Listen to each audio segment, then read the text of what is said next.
बिस्मिल्लाहिर्रहमानिर्रहीम अस्सलाम वालेकुम everyone, my name is Zafran Sajid. उम्मीद करता हूँ कि आप सब खैरियत से होंगे। आज के इस वीडियो लेक्चर में मैं आप सबका वेलकम करता हूँ। अगर आप लोग इस चैनल पर नए हैं तो काइंडली इसको लाइक, सब्सक्राइब और ज़्यादा से ज़्यादा शेयर करें। आज के इस वीडियो लेक्चर में हम MTH 603 न्यूमेरिकल एनालिसिस का लेक्चर नंबर 16 आप लोगों के सामने डिटेल के साथ डिस्कस करेंगे। इससे पहले वाले वीडियो लेक्चर्स के लिंक्स आज के वीडियो के डिस्क्रिप्शन बॉक्स में आपको मिल जाएंगे, आप उन्हें यहाँ से ओपन करके देख सकते हैं। ओके स्टूडेंट, स्टार्ट करते हैं। हमने अपने लेक्चर नंबर 15 में जिस सेगमेंट को स्टार्ट किया था, आज हम उसी सेगमेंट को प्रोसीड करेंगे। आइगन वैल्यू प्रॉब्लम के इस सेगमेंट के अंदर हमने सिर्फ 2 लेक्चर्स ही डिस्कस करने हैं और ये छोटा सा सेगमेंट है स्टूडेंट, बहुत आसान सा सेगमेंट है। आइगन वैल्यू और आइगन वेक्टर के हवाले से मैंने अपने प्रीवियस लेक्चर में आपको डिटेल के साथ बताया था। इनफैक्ट मैंने MTH 501 के हैंडआउट्स को ओपन किया था और उसमें जो लेक्चर नंबर 28 और 29 है, जिसमें आइगन वैल्यू और आइगन वेक्टर के हवाले से काफ़ी सारी डिस्कशन मौजूद है, उसको भी हमने देखा था। और मैंने आपको बताया था कि स्क्वायर मैट्रिसेस की आइगन वैल्यूज और आइगन वेक्टर्स कैसे फाइंड किए जाते हैं। वैसे तो न्यूमेरिकल एनालिसिस के अंदर सिर्फ 2 ही मेथड्स हैं जिसके ज़रिए आपको बताया गया है कि आप with the help of iterations किस तरह से आइगन वैल्यूज़ और आइगन वेक्टर्स फाइंड करते हैं। लेकिन आइगन वैल्यूज़ और आइगन वेक्टर्स फाइंड करने के लिए बहुत सारे मेथड्स हैं, लेकिन आपकी हैंडआउट्स के अंदर सिर्फ 2 ही मेथड्स हैं। लास्ट वाले लेक्चर में हमने एक मेथड को डिस्कस किया था जिसका नाम है पावर मेथड, और पावर मेथड में किस तरह से with the help of iterations हमने लार्जेस्ट आइगन वैल्यू को फाइंड किया था और आइगन वेक्टर को फाइंड किया था। ये हमने अपने लास्ट वाले लेक्चर में सीख लिया था। आज के इस वीडियो लेक्चर में हम जैकोबीज मेथड के जरिए किस तरह से आइगन वैल्यूज और आइगन वेक्टर्स को फाइंड करते हैं, इस हवाले से हमने अंडरस्टैंड करना है। ओके, स्टार्ट करते हैं। सबसे पहले यहाँ पर 1-2 डेफिनेशन जरा इनको हम देख लेते हैं। ऑर्थोगोनल मैट्रिक्स क्या होता है, सबसे पहले हम इसकी डेफिनेशन देख लेते हैं। An n cross n matrix A is said to be orthogonal if A transpose into A is equal to identity matrix. कि अगर किसी स्क्वायर मैट्रिक्स को उसके ट्रांसपोज के साथ मल्टीप्लाई करें और हमें आंसर में एक आइडेंटिटी मैट्रिक्स मिले, तो हम उस स्क्वायर मैट्रिक्स A को फिर एक ऑर्थोगोनल मैट्रिक्स कहेंगे। या इसकी एक कंडीशन ये भी हो सकती है कि A ट्रांसपोज अगर A इनवर्स के बराबर आ जाए तो फिर हम कहेंगे कि ये जो मैट्रिक्स A है ये एक ऑर्थोगोनल मैट्रिक्स है। ये बिल्कुल ऐसे ही है कि जिस तरह से हमने सिमेट्रिक मैट्रिक्स की डेफिनेशन सीखी थी कि अगर किसी मैट्रिक्स का अगर हम ट्रांसपोज लेते हैं और वो अपने ही इक्वल आ जाता है तो फिर ये जो मैट्रिक्स A है ये एक सिमेट्रिक मैट्रिक्स है। सिमिलरली आइडेम्पोटेंट मैट्रिक्स क्या होता है कि अगर किसी मैट्रिक्स का हम स्क्वायर लें और वो अपने ही इक्वल आ जाए तो फिर आपके पास ये जो मैट्रिक्स A है इसको आप आइडेम्पोटेंट मैट्रिक्स बोलते हैं। सिमिलरली 1-2 और भी इस तरह की टर्मिनोलॉजी थी स्टूडेंट, लेकिन यहाँ पे हमने ऑर्थोगोनल मैट्रिक्स की डेफिनेशन को अंडरस्टैंड करना है कि अगर आपके पास कोई भी A स्क्वायर मैट्रिक्स हो और अगर इस A का जो ट्रांसपोज है वो उसको A के साथ मल्टीप्लाई करें और हमें एक आइडेंटिटी मैट्रिक्स मिले। मैंने आपको प्रीवियस लेक्चर में भी बताया था कि आइडेंटिटी मैट्रिक्स क्या होता है। ऐसा स्क्वायर मैट्रिक्स जिसके डायगोनल पे 1-1 हो और ऑफ डायगोनल एंट्री 0 हो, उसको आप आइडेंटिटी मैट्रिक्स कहते हैं। तो जब आप किसी स्क्वायर मैट्रिक्स A के ट्रांसपोज को उस मैट्रिक्स A के साथ मल्टीप्लाई करें और आंसर में आपको आइडेंटिटी मैट्रिक्स मिले, तो फिर हम कह सकते हैं कि जो मैट्रिक्स A है वो एक ऑर्थोगोनल मैट्रिक्स है। या दूसरी कंडीशन ये भी हो सकती है ऑर्थोगोनल मैट्रिक्स की कि अगर किसी स्क्वायर मैट्रिक्स का जो ट्रांसपोज है वो उस स्क्वायर मैट्रिक्स के इनवर्स के बराबर आ जाए तो तब भी आप उसको कह सकते हैं कि ये एक ऑर्थोगोनल मैट्रिक्स है। ये जो दूसरी कंडीशन है ये पहली कंडीशन से ही आई है। जरा पहली कंडीशन को आप ऑब्जर्व करें कि लेफ्ट साइड पे ये जो A लिखा हुआ है इसको अगर आप राइट साइड पे लेके जाते हैं तो ये राइट साइड पे जाके डिवाइड होगा और फिर आप डिनोमिनेटर खत्म करें तो ये A इनवर्स इंटू I बन जाएगा।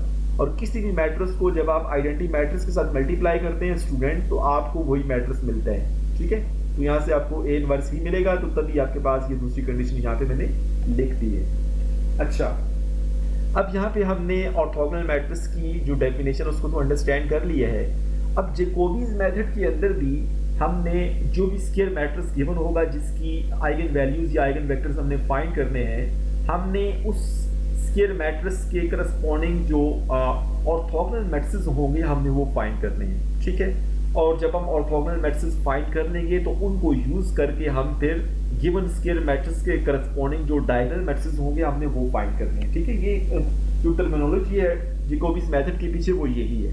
अब जरा हम स्टेप बाय स्टेप इन चीज़ों को अंडरस्टैंड कर लेते हैं। In order to compute all the eigenvalues and the corresponding eigenvectors of a real symmetric matrix, Jacobi's method is highly recommended. वो कह रहे हैं कि जब भी आपके पास कोई रियल सिमेट्रिक मैट्रिक्स होगा तो उसकी आइगन वैल्यूज और आइगन वैल्यूज के करस्पॉन्डिंग जो आइगन वेक्टर्स होते हैं वो फाइंड करने के लिए जो जैकोबीज मेथड है वो हाईली रिकमेंडेड है. It is based on an important property. ये जो जैकोबीज मेथड है ये मैट्रिक्स थ्योरी की एक इम्पॉर्टेंट प्रॉपर्टीज पर बेस करता है. वो कौन सी इंपॉर्टेंट प्रॉपर्टी है? Which states that if A is an n cross n real symmetric matrix, मैंने आपको बताया था कि real symmetric matrix का क्या मतलब होता है कि कोई भी स्केयर मैट्रिक्स जिसकी एंट्रीज रियल हो वो रियल होगा, और सिमेट्रिक का ये मतलब होता है कि उसका ट्रांसपोज ले तो वो A के बराबर ही है. ठीक है, A ट्रांसपोज अगर A के बराबर है तो वो मैट्रिक्स जो होता है वो सिमेट्रिक होता है. ओके, प्रॉपर्टी की हम बात कर रहे थे. It is based on an important property from matrix theory which states that if A is an n cross n real symmetric matrix, its eigenvalues are real. कि अगर आपके पास A जो है ना वो जो स्केयर मैट्रिक्स है वो कोई रियल सिमेट्रिक मैट्रिक्स हो तो उसकी आइगन वैल्यूज रियल होंगी. ठीक है, ये आपसे ऑब्जेक्टिव में पूछा जा सकता है. And there exists an orthogonal matrix S such that the diagonal matrix D is. वो ये कह रहा है कि मैट्रिक्स थ्योरी के अंदर एक इंपॉर्टेंट प्रॉपर्टी थी. वो ये थी कि अगर आपके पास A जो कि स्केयर मैट्रिक्स है वो कोई रियल सिमेट्रिक मैट्रिक्स हो तो उसकी आइगन वैल्यूज रियल होगी और उसके ऑर्थोगोनल मैट्रिक्स एग्जिस्ट करेंगे जिसको उसने S का नाम दिया है, सच दैट कि उस ऑर्थोगोनल मैट्रिक्स को यूज करके हम डायगोनल मैट्रिक्स होता है वो इजीली फाइंड कर सकते हैं. Diagonal matrix is equal to S inverse into A into S. अच्छा, ये बेसिकली जो फेनोमेना है इसको डायगोनलाइजेशन कहते हैं. ठीक है, आप MTH 501 का जो लेक्चर नंबर 30 है उसमें मैंने डायगोनलाइजेशन के कंसेप्ट को बहुत अच्छे से जो है एक्सप्लेन किया. आप जरा उस वीडियो को भी देख लें. ओके, अब जरा हम यहाँ पे आगे मूव करते हैं. This diagonalization can be carried out by applying a series of orthogonal transformations. यहाँ पर हमने क्या करना है कि जैकोबीज मेथड के अंदर हमने जो भी स्केयर मैट्रिक्स गिवन होगा उस स्केयर मैट्रिक्स के करस्पॉन्डिंग जो ऑर्थोगोनल मैट्रिक्स होंगे हमने वो फाइंड करने हैं. ठीक है, ये कोई एक ऑर्थोगोनल मैट्रिक्स नहीं होगा, ये डिपेंड करता है कि आप कितनी आइट्रेशन यूज करते हैं. ठीक है, आपने ऑर्थोगोनल मैट्रिक्स फाइंड करने के बाद उन ऑर्थोगोनल मैट्रिक्स को यूज करके डायगोनल मैट्रिक्स फाइंड करने हैं. वो जो डायगोनल मैट्रिक्स होंगे वहां से हमें आइगन वैल्यूज का पता चलेगा और ये जो ऑर्थोगोनल मैट्रिक्स हैं यहाँ से हमें आइगन वेक्टर्स का पता चलेगा. ओके, मूव करते हैं जी आगे. नेक्स्ट हमारे पास यहाँ पे ये जो S1, S2, S3 उसमें लिखा हुआ है ना Sn तक, ये सारे जो है ना ये डिफरेंट रोटेशंस हैं. ठीक है, डिफरेंट रोटेशंस के अंदर डिफरेंट आइट्रेशंस के अंदर हमने ऑर्थोगोनल मैट्रिक्स फाइंड करते हैं. जब हम यही सारी चीज़ें एग्जांपल में अप्लाई करेंगे तो आपको ये सारी चीज़ें बहुत आसान लगेंगी. ओके, अब यहाँ पे हमने जो ऑर्थोगोनल मैट्रिक्स बनाने हैं वो कैसे बनाने हैं. ठीक है, जो मैट्रिक्स A गिवन होगा उसके करस्पॉन्डिंग जो हम ऑर्थोगोनल मैट्रिक्स बनाएंगे वो कैसे बनेंगे, ये मैंने चीज़ हाईलाइट की हुई है. ये आपकी जो क्विज नंबर 2 है उसमें भी इधर से काफ़ी सारे MCQs बने हुए थे. ओके, मैं इसको रीड करता हूँ. Let A be an n cross n real symmetric matrix. ये हमारे पास कोई स्केयर मैट्रिक्स है जो कि रियल सिमेट्रिक मैट्रिक्स है. Suppose mod of Aij be numerically the largest element amongst the off diagonal element of A.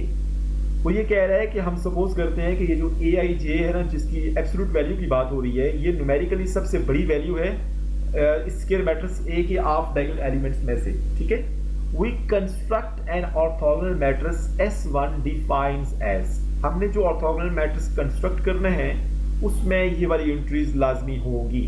ठीक है, उसने बता दिया है Sij is equal to minus sine theta, Sji is equal to sine theta, Sii is equal to cos theta and Sjj is equal to cos theta. ठीक है, उस orthogonal matrix के अंदर सिर्फ यही वाली एंट्रीज तो नहीं होगी ना, कुछ और एंट्रीज भी होंगी. अब जरा बाकी देख लेते हैं कि बाकी एंट्रीज की जो है ना वो क्या यहाँ पे वैल्यू होगी. while each of the remaining of diagonal elements are 0. वो कह रहे हैं कि इन 4 एलिमेंट्स के अलावा जो रिमेनिंग ऑफ डायगोनल एलिमेंट्स होंगे उस ऑर्थोगोनल मैट्रिक्स के उन सारों को आपने 0 कर देना है. The remaining diagonal elements are assumed to be unity. और जो डायगोनल एलिमेंट्स अगर कोई बचता है इन 4 के अलावा तो फिर आपने उसकी जगह पे 1 लिख लेना है, यूनिटी लिख लेना है. Thus we construct S1 as S1 को उसने यहाँ पे एक जनरल केस के जरिए बताया हुआ है कि इस तरह से फिर हम कंस्ट्रक्ट करेंगे, ठीक है।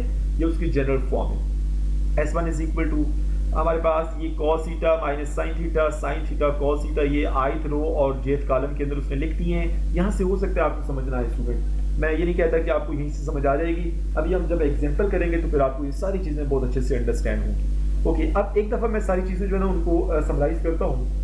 आपके पास जैकोबीज मेथड के अंदर हमें क्या करना है कि जो भी स्केयर मैट्रिक्स आपके पास गिवन होगा, आपने उस स्केयर मैट्रिक्स को यूज़ करके उस स्केयर मैट्रिक्स के करस्पॉन्डिंग जो ऑर्थोगोनल मैट्रिक्स होंगे, ठीक है, पहली इटरेशन के अंदर आपने एक ऑर्थोगोनल मैट्रिक्स फाइंड करना है। अच्छा, वो जो ऑर्थोगोनल मैट्रिक्स आपके पास आएगा उसकी एंट्रीज के हवाले से उसने हमें यहाँ पे बता दिया है कि उसकी एंट्रीज में हमारे पास ये 4 एंट्रीज होंगी और जो ऑफ डायगोनल एलिमेंट्स बचेंगे उनको आपने 0 कर देना है और जो डायगोनल एलिमेंट अगर कोई बचता है तो उसको आपने 1 कर देना है, ठीक है। इस तरह से आपके पास ये ऑर्थोगोनल मैट्रिक्स बन जाएगा।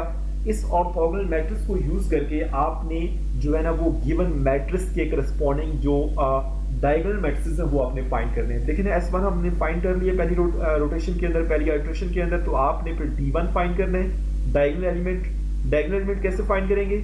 S1 जो आपने फाइंड किया है इसका इनवर्स मल्टीप्लाई जो गिवन मैट्रिक्स A है उसको मल्टीप्लाई करना है और फिर मल्टीप्लाई करना है S1 के साथ, ठीक है। डायगोनल मैट्रिक्स जो D1 है वो किसके बराबर होगा? S1 का inverse multiply A multiply S1, यहाँ से आपको D1 मिल जाएगा, ठीक है। अब D1 आपके पास जो मैट्रिक्स है वो डायगोनल मैट्रिक्स होना चाहिए, ठीक है, जिसकी जो है ना वो डायगोनल एलिमेंट्स में कम से कम एक नॉन जीरो एलिमेंट हो और बाकी सारी आप डायगोनल एलिमेंट्स 0 हो, ठीक है। तो ये हो सकता है कि पहली आइट्रेशन के अंदर जो D1 आपको मिले वो उसकी ऑफ डायगोनल एलिमेंट सारी 0 ना हो, तो फिर आपने दूसरी आइट्रेशन के अंदर S2 फाइंड करना है, फिर S3 फाइंड करना है। तो आपने करना क्या है कि आपने डायगोनल मैट्रिक्स बनाना है। पहली इटरेशन के अंदर हो सकता है कि आपको डायगोनल एलिमेंट्स ना मिले, ठीक है, मैट्रिक्स की, ठीक है, ओके, डायगोनल एंट्रीज ना मिले, सही है। आई मीन टू से कि पहली इटरेशन के अंदर हो सकता है आपको एक डायगोनल मैट्रिक्स ना मिले, ठीक है। इसको मैं करेक्ट कर देता हूँ। अच्छा, अब जरा हम एग्जाम्पल की बात करते हैं स्टूडेंट। एग्जाम्पल की वजह से हम इस चीज़ को अंडरस्टैंड करते हैं। हो सकता है आपको ये सारी डिस्कशन अभी तक समझ ना आई हो। एग्जाम्पल नंबर 1 की हम बात करते हैं। ये जो 4 एंट्रीज मैंने आपको बताई थी, साइन SIJ, SJI, SII और SJJ, उसके अंदर थीटा भी इन्वॉल्व था और वो थीटा हमने इस फार्मूला से फाइंड करना है। इसकी डेरिवेशन पे मैं नहीं जाता स्टूडेंट, ये आपके काम की नहीं है, इस फार्मूले को आपने याद रखना है, सही है।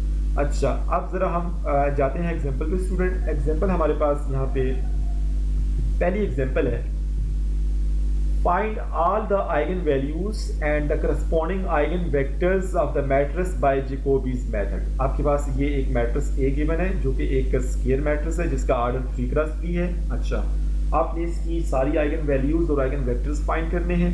सबसे पहले स्टूडेंट आपने क्या करना है कि इस मैट्रिक्स के जो ऑफ डायगोनल एलिमेंट्स हैं उनको आप हाईलाइट कर लें। ये इस मैट्रिक्स के ऑफ डायगोनल एलिमेंट्स हैं, इधर भी हैं और इधर भी हैं, ठीक है।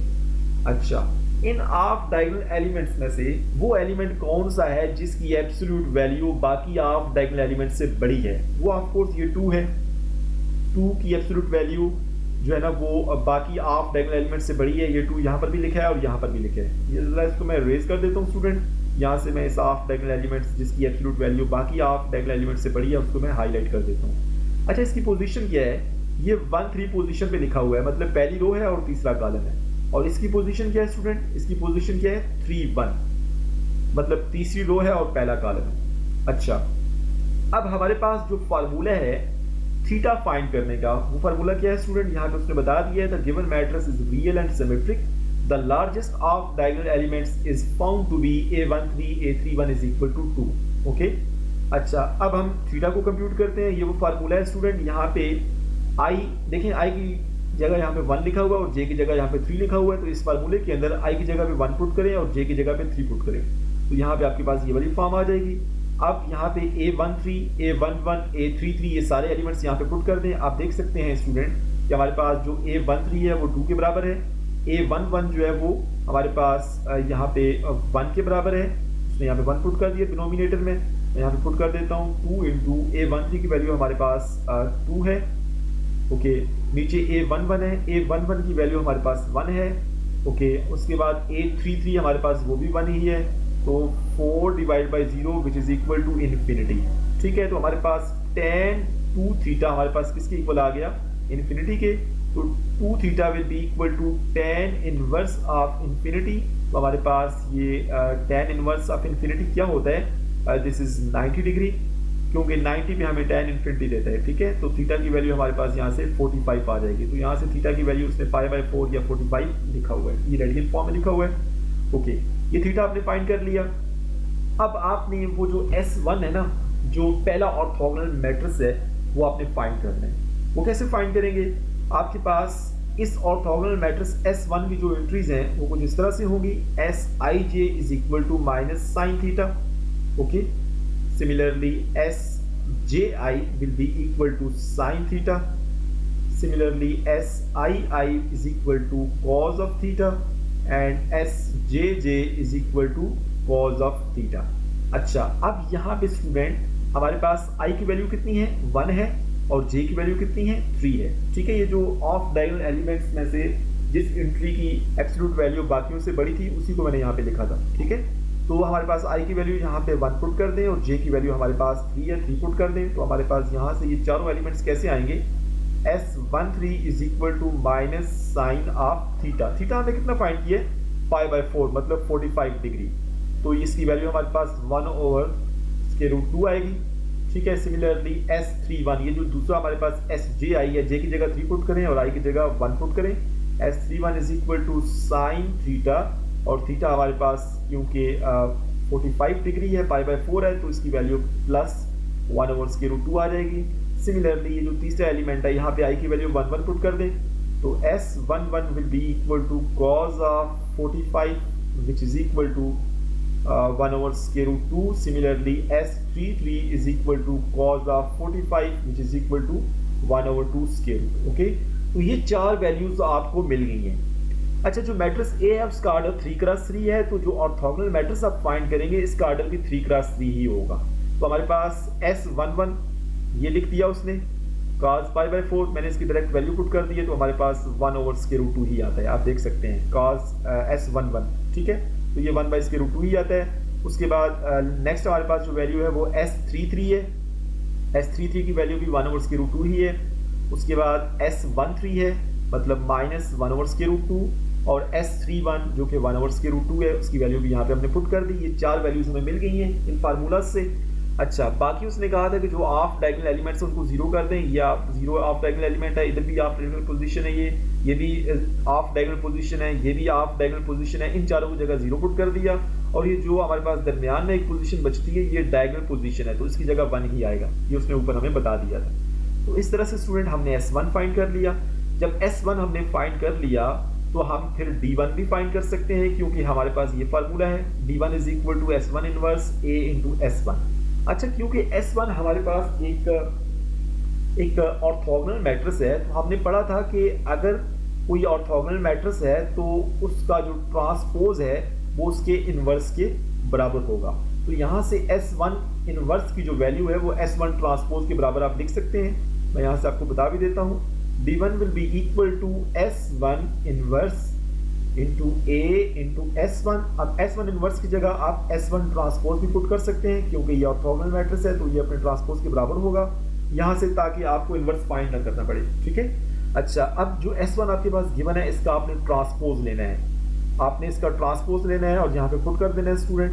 तो यहाँ पे इसने पुट किया हुआ है, मैं इधर से आपको दिखा देता हूँ। देखिए हमारे पास यहाँ पे सबसे पहले S1 के ट्रांसपोज की वैल्यू उसने यहाँ पे पुट की स्टूडेंट। यहाँ पे उसने थोड़ी सी मिस्टेक की है, क्योंकि इस S1 का जब आप ट्रांसपोज लेंगे तो ये हमारे पास माइनस वाली टर्म यहाँ पे नीचे आएगी और प्लस वाली ऊपर आ जाएगी, ठीक है। तो इसका ट्रांसपोज उसने गलत ली है, इसको आप सही कर लीजिएगा। S1 का ट्रांसपोज लें, यहाँ पे पुट करें, ठीक है। उसके बाद दरमियान में A मैट्रिक्स पुट करें और फिर S1 की वैल्यू पुट करें। इन तीनों को आप मल्टीप्लाई करेंगे, तो यहाँ पर उसने मल्टीप्लिकेशन भी स्टूडेंट गलत की है, इसको आप स्टूडेंट सही कर लीजिएगा प्लीज। इन तीनों को मल्टीप्लाई करें तो इस आंसर में थोड़ा सा डिफरेंस है, ठीक है। डिफरेंस कैसे है, अगर ये सही होता तो फिर इसमें क्या होता कि जो डायगोनल एलिमेंट्स हैं इनको आप ऐड करें, इसका जो रिजल्ट है और जो मैट्रिक्स हमारे पास गिवन है उसके डायगोनल एलिमेंट्स को ऐड करें, इसका जो रिजल्ट है वो बराबर आना चाहिए था, तब ये दोनों जो है ना वो D1 हमारे पास तभी सही होता, सही है। तो यहाँ पर आप देख सकते हैं कि 3 + 3 करें 6 - 1 करें तो 5 आता है और यहाँ से ये 4 आ रहा है। मतलब इक्वल नहीं है, तो मतलब ये D1 उसने गलत फाइंड किया क्योंकि उसने यहाँ पे S1 का ट्रांसपोज ही गलत यहाँ पे पुट किया था। इसको आप सही कर लीजिएगा। अच्छा, अब ये जो हमारे पास D1 आया है, अगर तो ये एक डायगोनल मैट्रिक्स होता ना, क्योंकि ये हमारे पास डायगोनल मैट्रिक्स नहीं है, क्योंकि इसकी हाफ डायगोनल एलिमेंट्स जो है ना वो सारे जीरो नहीं है। ठीक है, तो ये डायगोनल मैट्रिक्स नहीं है और हमने with the help of iteration इसको डायगोनल बनाना है। ठीक है, नेक्स्ट आइट्रेशन में जाके। अच्छा, अगर तो ये डायगोनल यहाँ हमें मिल जाता तो फिर इसके जो डायगोनल के ऊपर एलिमेंट्स हैं वो आपकी आइगन वैल्यूज होती। ठीक है, वहाँ पर हम स्टॉप कर देते।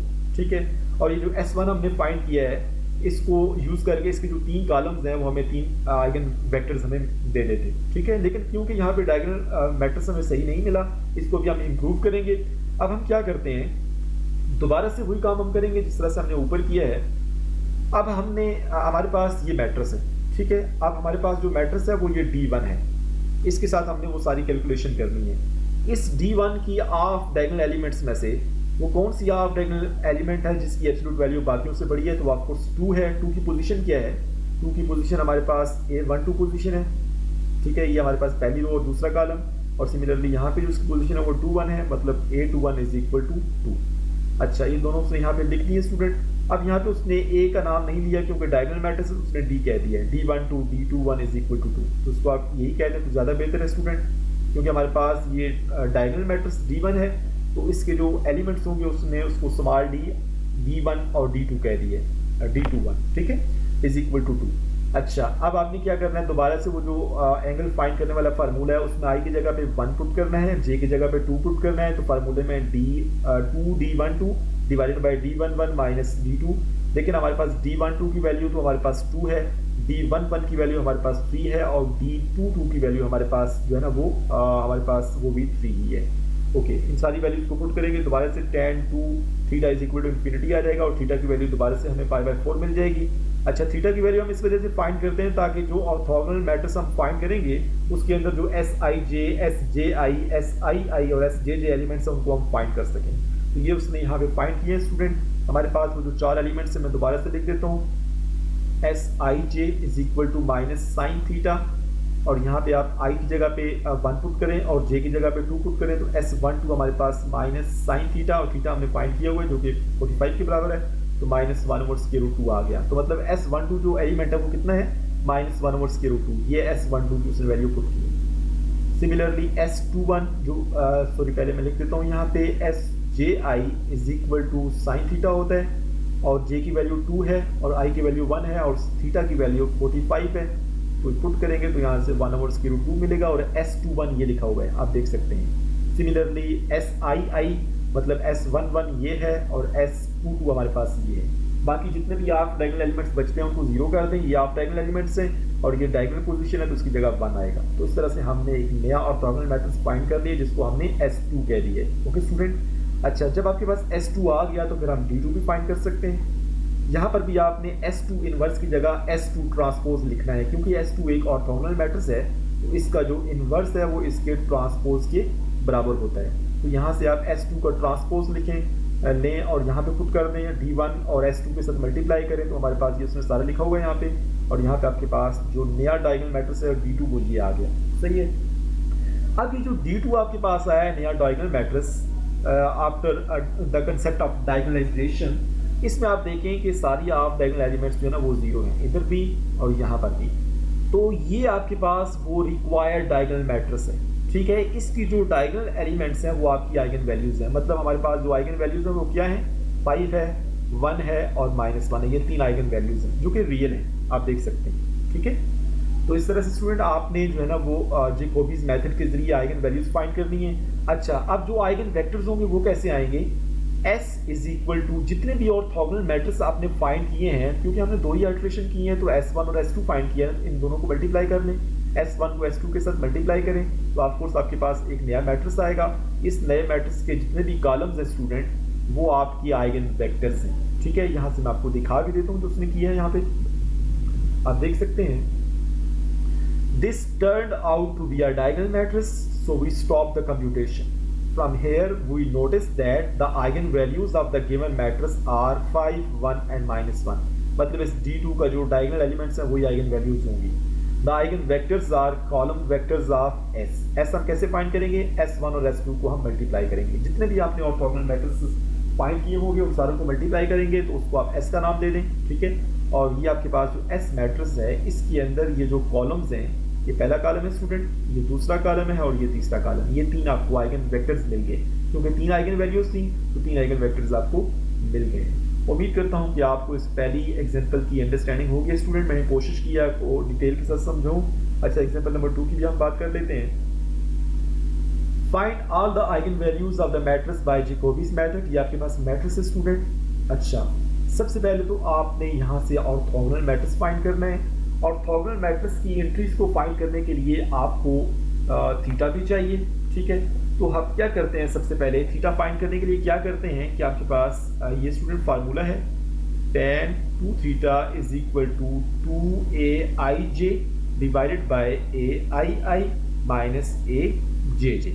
अच्छा, अब ये aij aii aj कौन सा एलिमेंट है इस मैट्रिक्स का, इसके ऑफ डायगोनल एलिमेंट्स को आपने ऑब्जर्व करना है स्टूडेंट। इसके ऑफ डायगोनल एलिमेंट्स में से वो कौन सा एलिमेंट है जिसकी एब्सोल्यूट वैल्यू जो है ना वो बाकी आप डायगोनल एलिमेंट से बड़ी है। तो यहाँ पे ऑलमोस्ट सारे एलिमेंट्स सेम है। देखिए -1 इधर भी है, इधर भी है। -1 की एब्सोल्यूट वैल्यू +1 आती है, ठीक है। -1 की एब्सोल्यूट वैल्यू +1 आती है। यहाँ पर भी -1 की एब्सोल्यूट वैल्यू +1 ही आएगी, इधर भी और इधर भी, सिमिलरली यहाँ पर भी और यहाँ पर भी। तो आप कोई सा भी एलिमेंट चूज कर सकते हैं, ये आपकी मर्जी है, ठीक है। तो यहाँ पर मैं आपको दिखा देता हूँ उन्होंने कौन सा एलिमेंट चूज किया स्टूडेंट। यहाँ पे देख लीजिए, इसको थोड़ा सा हम पढ़ लेते हैं। Here all the off diagonal elements are of the same order of magnitude, therefore we can choose any one of them. Suppose we choose A12, मतलब उसने कौन से एलिमेंट को चूज किया है, इस एलिमेंट को चूज किया है A12 को, तो मतलब A21 यहाँ पे है। A12 is equal to A21 is equal to -1, ये एलिमेंट उसने चूज किया है, सही है। तो इसको यूज करके उसने यहाँ पे जो फार्मूला मैंने यहाँ पे एंगल के लिए लिखा था उसमें पुट किए हैं सारी वैल्यूज। तो हमारे पास यहाँ पे थीटा हमारे पास जो आया वो π/4 आया दोबारा से। तो दोबारा से आप वो जो S1 फाइंड करेंगे, S1 फाइंड करने के लिए वो जो एंट्रीज थी 4 Sij is equal to minus sine theta, यहाँ पे i की जगह पे आपने 1 पुट करना है और j की जगह पे 2 पुट करना है, ठीक है। तो यहाँ पे इस एलिमेंट की पोजीशन को आपने हमेशा लेना है, सही है।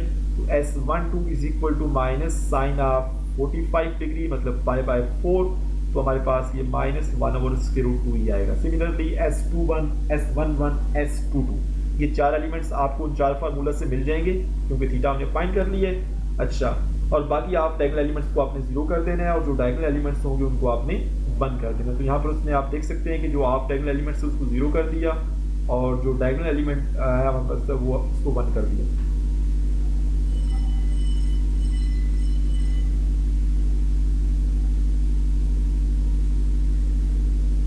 और जो डायगोनल एलिमेंट है उसमें उसको 1 कर दिया, आप देख सकते हैं। अच्छा, जब S1 आपने फाइंड कर लिया, इसको S1 कह दें ज़्यादा बेहतर है। S1 जब फाइंड कर लिया तो फिर हम D1 भी फाइंड कर सकते हैं। यहाँ पर S1 का इन्वर्स फाइंड करने की कोई ज़रूरत नहीं है क्योंकि उसने कह दिया कि S1 एक डायगोनल ऑर्थोगोनल मैट्रिक्स है, तो इस वजह से हमें पता है कि S1 का जो इन्वर्स है वो S1 के ट्रांसपोज के बराबर है। तो यहाँ पर जो S1 गिवन है इसका ट्रांसपोज लेना ज़्यादा ईजी है एज कम्पेयर टू इसका इन्वर्स फाइंड करना। तो यहाँ पर उसने इसका ट्रांसपोज पुट किया, मैट्रिक्स पुट किया, उसके बाद हमारे पास यहाँ पे जो S1 हमारे पास हमने फाइंड किया वो पुट किया, तीनों को मल्टीप्लाई करेंगे स्टूडेंट, तो हमारे पास यहाँ से ये जो D1 है आपको मिल जाएगा। अच्छा, एक बात मैं आपको बताना चाहूँगा, शायद पहली एग्जांपल के अंदर मैंने आपको नहीं बताई। आपके पास जब आप S1 फाइंड करते हैं और उसके बाद D1 फाइंड करते हैं, तो D1 अगर तो रिक्वायर्ड डायगोनल मैट्रिक्स नहीं है तो फिर आप इसको लेकर दोबारा से थीटा फाइंड करते हैं, दोबारा से एक नया ऑर्थोगोनल मैट्रिक्स फाइंड करते हैं, ऐसा ही है ना। तो जब आप D2 फाइंड करेंगे तो D2 फाइंड करते वक्त यहाँ पे तो आप S2 का इन्वर्स ही लिखेंगे, यहाँ पे आप A नहीं लिखेंगे बल्कि जो पहली आइट्रेशन के अंदर D1 आया है उसको आपने यहाँ पे लिखना है, D1 into S2, ठीक है। A आपने यहाँ पे नहीं लिखना। मतलब जब उसने D1 फाइंड किया तो इस D1 के जो ऑफ डायगोनल एलिमेंट्स हैं स्टूडेंट, आप देख सकते हैं कि वो सारे 0 नहीं है। तो हमें जो है ना वो मजीद एक आइट्रेशन शायद करनी पड़े या 2 आइट्रेशन करनी पड़े क्योंकि हमने इनकी ऑफ डायगोनल एलिमेंट्स को या तो 0 करना है या 0 के बहुत करीब लेके जाना है। अच्छा, अब दोबारा अब दोबारा से आप इसकी ऑफ डायगोनल एलिमेंट्स में से देखें कि वो कौन सा एलिमेंट है जिसकी एब्सोल्यूट वैल्यू बाकी ऑफ डायगोनल एलिमेंट से बड़ी है। तो यहाँ पे सेम ही है, देखें यहाँ पे -1/√2 इधर भी है, इधर भी है। सिमिलरली यहाँ पे 2 3 पोजीशन पर भी है और 3 2 पोजीशन पर भी है। तो आप कोई सा भी एक ले लें, उसने 1 की वैल्यू ली है, मतलब ये वाला एलिमेंट लिया है, इसकी एब्सोल्यूट वैल्यू को कंसीडर किया है, ठीक है। तो हमारे पास D13, क्योंकि ये D1 मैट्रिक्स है तो इसकी जो एंट्रीज होंगी वो फिर हम उसको स्मॉल d कहेंगे। D13 और D31 हमारे पास जो है ना वो -1/√2 के बराबर है। इस फार्मूला को यूज़ करके आप एंगल फाइंड करें, दोबारा से फिर आप S2 फाइंड करें। S2 फाइंड करने के बाद स्टूडेंट आपने क्या करना है, फिर D2 फाइंड करना है। D2 आपको पता है कि कैसे फाइंड करते हैं स्टूडेंट, ये आपके पास फार्मूला है, मैं दोबारा से आपको बता देता हूँ। ये आपके पास फार्मूला है स्टूडेंट, यहाँ से S2 इनवर्स इंटू D1। यहाँ पर देख लें कि उसने A पुट नहीं किया, बल्कि जो पहली आइट्रेशन के अंदर आपको डायगोनल मैट्रिक्स मिला है D1, उसने D1 की वैल्यू यहाँ पे पुट की है, ठीक है। तो इन तीनों को मल्टीप्लाई करेंगे स्टूडेंट, तो हमारे पास ये D2 आपको मिल जाएगा। उम्मीद करता हूँ कि आपको यहाँ तक अंडरस्टैंडिंग होगी है। अच्छा, अब दोबारा से ये आप देख सकते हैं कि जो इसकी ऑफ डायगोनल एलिमेंट्स है वो 0 नहीं है, ठीक है। तो आपने दोबारा से नेक्स्ट आइट्रेशन करनी है। तो सबसे पहले आपने इस ऑफ डायगोनल एलिमेंट्स में से वो एलिमेंट लेना है जिसकी एब्सोल्यूट वैल्यू बाकी ऑफ डायगोनल एलिमेंट्स से बड़ी है। तो यहाँ से आप देख सकते हैं कि ये जो 0.6 है ये मेरे ख्याल से बड़ी वैल्यू है, ठीक है। यहाँ पर भी लिखा है और यहाँ पर भी लिखा है, उसने इसी को कंसीडर किया है जो कि D23 पोजीशन पे लिखा हुआ है। तो फिर आप थीटा फाइंड करें, दोबारा से फिर आप वो सारे फार्मूलाज को यूज़ करके जो ऑर्थोगोनल मैट्रिक्स की एंट्रीज है वो फाइंड करें, जो ऑफ डायगोनल एलिमेंट्स उनको 0 कर दें, जो डायगोनल पोजीशन है उसकी जगह 1 लिख दें, ठीक है। जब आप S3 फाइंड करेंगे तो दोबारा से आपने फिर D3 फाइंड करना है स्टूडेंट। तो यहाँ से आप देख सकते हैं इस थर्ड आइट्रेशन में उसने D3 फाइंड किया। जब उसने यहाँ से D3 फाइंड किया तो यहाँ पर ये फार्मूला लिखा, जो पिछली आइट्रेशन के अंदर D2 आया था उसको यहाँ दरमियान में पुट किया, ठीक है। A मैट्रिक्स यहाँ पे उसने पुट नहीं किया, इस बात को आपने याद करना है, ओके। अच्छा, अब ये जो D3 आया है इसकी जो ऑफ डायगोनल एलिमेंट्स हैं उसमें से मोस्टली जो है ना वो 0 बन गई हैं या 0 के बहुत करीब तरीन है। तो इसी को उसने जो है ना वो आंसर कह दिया है। हम नीचे पढ़ भी लेते हैं, to reduce D3 to a diagonal form some more rotations are required. वो कह रहे हैं कि इस D3 को आप एग्जैक्टली डायगोनल मैट्रिक्स बनाने के लिए कुछ और आइट्रेशन भी करेंगे। However, we may take 0.634। आप इसी चीज़ को कंसीडर करके ये जो डायगोनल एलिमेंट्स हैं इनको आप आइगन वैल्यूज़ कह सकते हैं। अगर आपको मज़ीद अच्छी आइगन वैल्यूज़ चाहिए तो आपको ये D3 को आगे लेके जाना पड़ेगा, D4 D5 D6 फाइंड करना पड़ेगा ताकि सारे आप डायगोनल एलिमेंट्स 0 हो जाएं, ठीक है। तो बाय द वे ये आपके पास 3 आइगन वैल्यूज़ हैं और आपके पास जो आइगन वेक्टर्स हैं वो कैसे आएंगे, अगर आप S1 S2 और S3, क्योंकि D3 से पीछे 3 ही आपके पास S1 S2 S3 हैं, इन तीनों को मल्टीप्लाई करेंगे तो आपके पास जो S मैट्रिक्स आएगा उसके जो कॉलम्स होंगे 3 कॉलम्स, वो आपके 3 आइगन वेक्टर्स आ जाएंगे, क्योंकि आपके पास 3 ही आइगन वैल्यूज हैं, ठीक है। उम्मीद करता हूँ कि आपको यहाँ तक अंडरस्टैंडिंग होगी स्टूडेंट। नेक्स्ट हमारे पास जो एग्जांपल है इसको भी आप प्लीज़ देख लीजिएगा, हमारी वीडियो काफ़ी लेंथी हो रही है। इसमें भी आपने जो है ना वो जैकोबिक मेथड को यूज़ करके आइगन वैल्यूज और आइगन वेक्टर्स फाइंड करने हैं। उम्मीद करता हूँ कि आपको ये लेक्चर अंडरस्टैंड हो गया। अगर आप लोगों को ये वीडियो पसंद आई है तो काइंडली इस वीडियो को लाइक करें, मेरे चैनल को सब्सक्राइब करें और इसे ज़्यादा से ज़्यादा शेयर करें। Thank you so much for watching my video.